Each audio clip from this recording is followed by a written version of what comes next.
Spoken ಇಂಗ್ಲೀಷ್ನ ಕ್ಲಾಸ್ನಲ್ಲಿ ನಾವು ಹಲವಾರು ಎವ್ರಿಡೇ ಯೂಸ್ ಮಾಡುವಂತಹ ಒಂದಷ್ಟು ಸ್ಪೋಕನ್ ಇಂಗ್ಲೀಷ್ ಸೆಂಟೆನ್ಸಸ್ ನಾವು ನೋಡ್ತಾ ಬಂದಿದ್ದೀವಿ. ಹಾಗೆ ಇವತ್ತಿನ ಕ್ಲಾಸ್ನಲ್ಲಿ ಕೂಡ ಒಂದಷ್ಟು ಸ್ಪೋಕನ್ ಇಂಗ್ಲೀಷ್ ಸೆಂಟೆನ್ಸಸ್ ನೋಡೋಣ, ಬೋತ್ ಕನ್ನಡ ಮತ್ತು ಇಂಗ್ಲೀಷ್ನಲ್ಲಿ.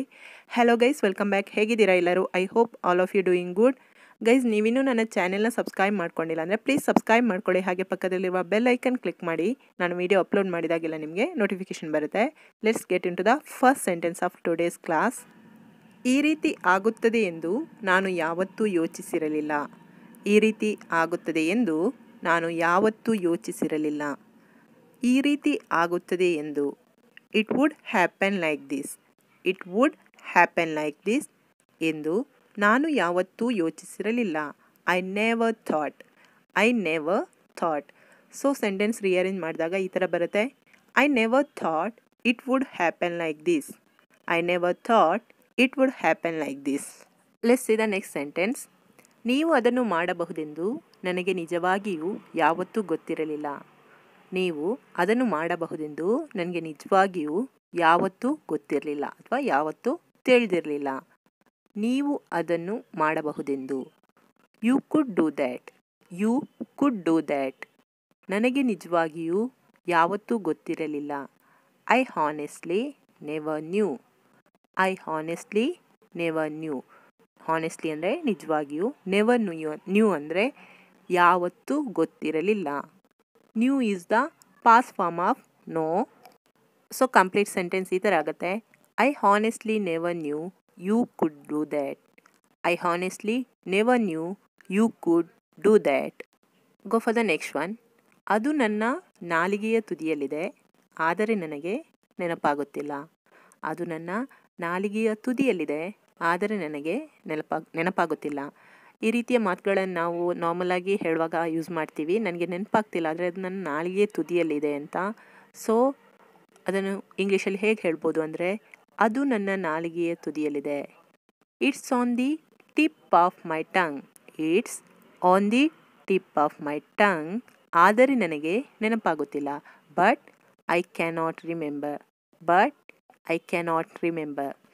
ಇಲ್ಲಿ ಇಟ್ ಬರೆದು ಫಸ್ಟ್ ಆಫ್ ಹಾಕಿ ಎಸ್ ಬರೆದಿದ್ದೇವೆ. That means it is. It ಈಸ್ನ ನಾವು ಇಟ್ಸ್ ಅನ್ನೋ ಶಾರ್ಟ್ ಫಾರ್ಮಲ್ಲಿ ಬರೆದಿರೋದು. ಅದೇ ರೀತಿ ಕ್ಯಾನಾಟ್ ಅನ್ನೋ ಪದನ ನಾವು CAN can hockey first of hockey T ಬರೆದಿದ್ದೇವೆ. ದಟ್ ಮೀನ್ಸ್ ಕಾಂಟ್ ಅಂತ ಬರೆದಿದ್ದೇವೆ. ಆ್ಯಂಡ್ ಟಿಪ್ ಅನ್ನೋ ಪದದ ಮೀನಿಂಗ್ ತುದಿ. Okay okay go for the next one. ಸದ್ಯಕ್ಕೆ ನನಗೆ ಗಮನ ಕೊಡಲು ಆಗುತ್ತಿಲ್ಲ. ಸದ್ಯಕ್ಕೆ ನನಗೆ ಗಮನ ಕೊಡಲು ಆಗುತ್ತಿಲ್ಲ. ಸದ್ಯಕ್ಕೆ at the moment. At the moment ನನಗೆ ಗಮನ ಕೊಡಲು ಆಗುತ್ತಿಲ್ಲ. I cannot concentrate.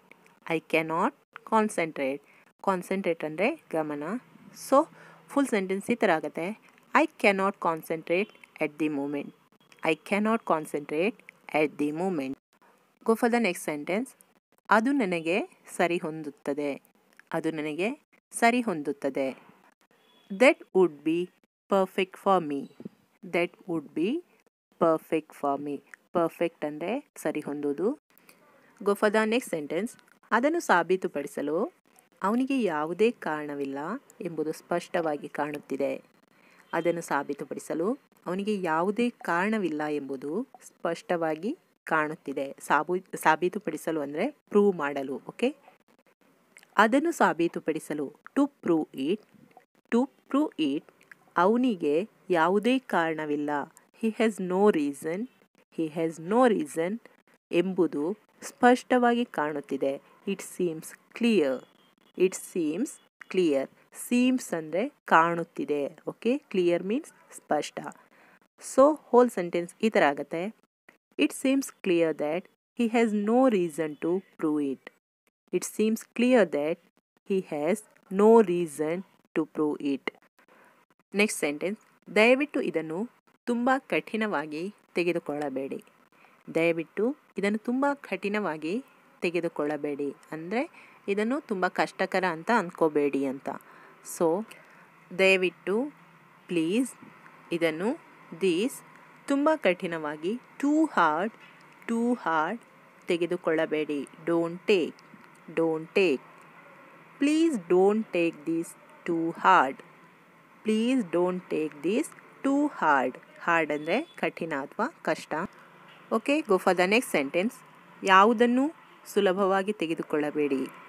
ಯಾವುದನ್ನು ಸುಲಭವಾಗಿ ತೆಗೆದುಕೊಳ್ಳಬೇಡಿ ಅಂದರೆ ಯಾವುದನ್ನು ನೆಗ್ಲೆಕ್ಟ್ ಮಾಡಬೇಡಿ. ಆ ರೀತಿಯಾಗಿ ಯಾವುದನ್ನು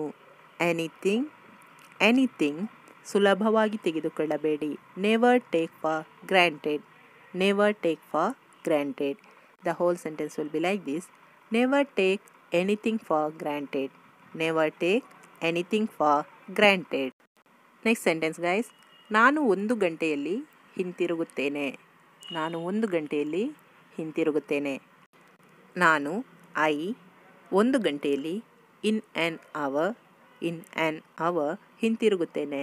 will be back. So complete sentence ಈ ಥರ ಆಗುತ್ತೆ. I will be back in an hour. ಇಲ್ಲಿ ಐ ಅಪಾಸ್ಟ್ರಫಿ ಹಾಕಿ ಎಲ್ಲೆಲ್ಲಿ ಬರೆದಿದ್ದೀವಿ. That means I will. Okay, the next sentence. ಅದು ನನಗೆ ಆದರ್ಶವಾಗುತ್ತದೆ. That would be ideal for me. Ideal ಅಂದರೆ ಆದರ್ಶ. ನಾವೊಂದು ಆದರ್ಶ ದಂಪತಿಗಳು ಅಂತ ಹೇಳ್ತೀವಲ್ಲ, ಐಡಿಯಲ್ ಕಪಲ್, ಆ ಥರ. ಆದರ್ಶ ಅಂದರೆ ಐಡಿಯಲ್. The next sentence. ನನ್ನ ತಲೆ ಅಥವಾ ಮನಸ್ಸು ಅಥವಾ ಬುದ್ಧಿ ಯಾವುದಾದ್ರೂ ಇರ್ಬೋದು, ಖಾಲಿಯಾಗಿದೆ. ನನ್ನ ಬುದ್ಧಿ ಖಾಲಿಯಾಗಿದೆ ಅಥವಾ ನನ್ನ ತಲೆ ಖಾಲಿಯಾಗಿದೆ, ನನ್ನ ಮನಸ್ಸು ಖಾಲಿಯಾಗಿದೆ. My mind has gone blank. My mind ಅಂದರೆ ನಿಮಗೆ ತಲೆ ಆಗಿರ್ಬೋದು, ಮನಸ್ಸಾಗಿರ್ಬೋದು, ಬುದ್ಧಿ ಆಗಿರ್ಬೋದು, ಬುದ್ಧಿಶಕ್ತಿ, ವಿವೇಚನೆ ಯಾವ ಥರನಾದರೂ ತಗೋಬೋದು. Has gone blank. My mind has gone blank. ಇಲ್ಲಿ ಗಾನ್ ಅನ್ನೋದು ಗೋ ಪದದ ಪಾಸ್ಟ್ ಪಾರ್ಟಿಸಿಪಲ್ ಫಾರ್ಮ್. ಏನಕ್ಕೆ ನಾವು ಗಾನ್ ಯೂಸ್ ಮಾಡ್ತೀವಿ ಅಂದರೆ ಇದು ನಮಗೆ ಪ್ರೆಸೆಂಟ್ ಪರ್ಫೆಕ್ಟ್ ಟೆನ್ಸಲ್ಲಿದೆ. ಹ್ಯಾಸ್ ಯೂಸ್ ಮಾಡಿದ್ದೀವಿ. ಸೊ ಪ್ರೆಸೆಂಟ್ ಪರ್ಫೆಕ್ಟ್ ಟೆನ್ಸಲ್ಲಿ ನಾವು ಹ್ಯಾಸ್ ಯೂಸ್ ಮಾಡೋದು ಅಥವಾ ಹ್ಯಾವ್ ಯೂಸ್ ಮಾಡೋದು. ಸೊ ಪ್ರೆಸೆಂಟ್ ಪರ್ಫೆಕ್ಟ್ ಟೆನ್ಸಲ್ಲಿ ಅಥವಾ ಪರ್ಫೆಕ್ಟ್ ಟೆನ್ಸಲ್ಲಿ ನಾವು ಯಾವಾಗಲೂ ವರ್ಬ್ನ ಪಾಸ್ಟ್ ಪಾರ್ಟಿಸಿಪಲ್ ಫಾರ್ಮಲ್ಲಿ ಇರ್ತೀವಿ. ಹಾಗಾಗಿ gone. Okay, the next sentence. ಆ ರೀತಿ ನನಗೆ ಎಂದಿಗೂ ಆಗೋದಿಲ್ಲ. ಆ ರೀತಿಯಾಗಿ ನನಗೆ ಎಂದಿಗೂ ಆಗೋದಿಲ್ಲ. That would never happen to me. Happen ಅಂದರೆ ಆಗೋದು, ನೆವರ್ ಅಂದರೆ ಯಾವತ್ತಿಗೂ ಅಥವಾ ಎಂದಿಗೂ. Okay, go for the last sentence of today's video. ನಾನು ಸಂಪೂರ್ಣವಾಗಿ ಚೆನ್ನಾಗಿದ್ದೇನೆ. I am perfectly all right. Guys, ಇವತ್ತಿಗೆ ನಾನು ಈ ವಿಡಿಯೋನ ಎಂಡ್ ಮಾಡ್ತಾ ಇದ್ದೀನಿ.